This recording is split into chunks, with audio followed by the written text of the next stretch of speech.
भारत के सैन्य विमानन भविष्य के लिए एक बड़ी और बेहद अहम खबर सामने आई है। मशहूर एरोस्पेस कंपनी रोल्स रॉयस ने भारत के साथ मिलकर एक नया जेट इंजन विकसित करने का प्रस्ताव रखा है, और वो भी भारत के बहुप्रतीक्षित एडवांस्ड मीडियम कॉम्बैट एयरक्राफ्ट यानी AMCA के लिए। इस प्रस्ताव के मुताबिक रोल्स रॉयस एक बिल्कुल नया 100% मूल डिजाइन पर आधारित एक 110 किलो न्यूटन थ्रस्ट वाला इंजन विकसित करेगा, जो खास तौर पर भारत की जरूरतों को ध्यान में रखते हुए बनाया जाएगा।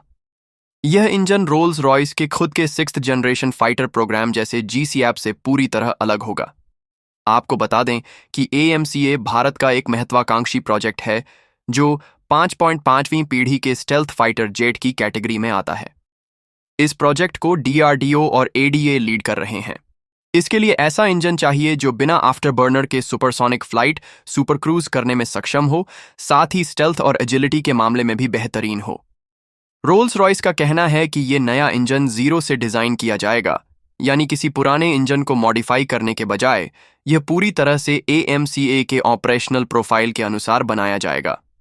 सबसे बड़ी बात यह है कि रोल्स रॉयस ने यह साफ कहा है कि इस इंजन का पूरा intellectual property rights IPR Bharat को मिलेगा, यानी इसका डिजाइन, ब्लूप्रिंट, निर्माण प्रक्रिया और भविष्य में सुधार या निर्यात का पूरा अधिकार भारत के पास होगा। इस कदम से भारत का GTRE gas turbine research establishment और घरेलू इंडस्ट्री को वो आत्मनिर्भरता मिलेगी जिसकी हमें जरूरत है। यह न सिर्फ AMCA बल्कि Tejas MK2 twin engine deck based fighter TADBF और भविष्य के 6th जनरेशन एयरक्राफ्ट प्रोजेक्ट्स में भी काम आ सकता है। रोल्स रॉयस ने यह भी साफ किया है कि GCAP प्रोग्राम के लिए जो इंजन बन रहा है उसमें एडेप्टिव साइकिल टेक्नोलॉजी होगी जो अलग अलग फ्लाइट फेज में परफॉर्मेंस बदल सकती है, जबकि AMCA का इंजन विश्वसनीयता, शक्ति और लचीलापन डिपेंडेबिलिटी एडेप्टेबिलिटी को संतुलित करते हुए बनाया जाएगा।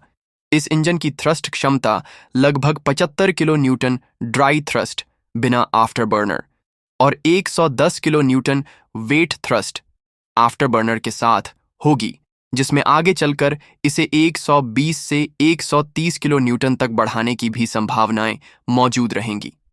यह प्रस्ताव भारत के आत्मनिर्भर भारत मिशन के लिए एक बड़ा सपोर्ट बन सकता है। रोल्स रॉयस सिर्फ मैन्युफैक्चरिंग नो हाउ ही नहीं बल्कि नोवाई भी भारत के साथ साझा करेगा, यानी तकनीक का गहरा सिद्धांतात्मक ज्ञान। इससे भारत के इंजीनियरों की क्षमता और इनोवेशन पावर दोनों बढ़ेगी। लेकिन दोस्तों, रोल्स रॉयस इस रेस में अकेला नहीं है। फ्रांस की सैफ्रन कंपनी भी एक इंजन ऑफर कर रही है जो रफाल के एमेटाइट इंजन पर आधारित है।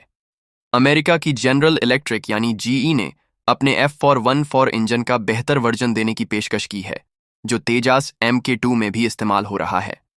रोल्स रॉयस इस प्रतिस्पर्धा में अपने इंजन की बिल्कुल नई डिजाइन और IPR ट्रांसफर को प्रमुख ताकत बनाकर भारत को लुभा रहा है।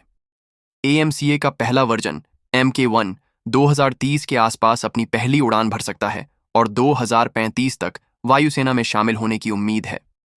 शुरुआती MK1 वर्जन में GEF 414 इंजन इस्तेमाल होगा।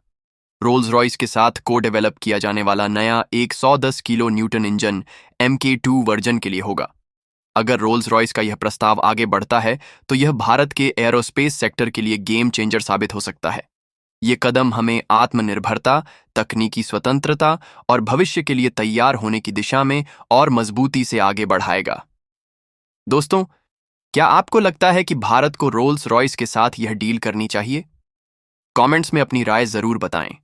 वीडियो को लाइक और शेयर करें और ऐसे ही और कंटेंट के लिए चैनल को सब्सक्राइब करना ना भूलें।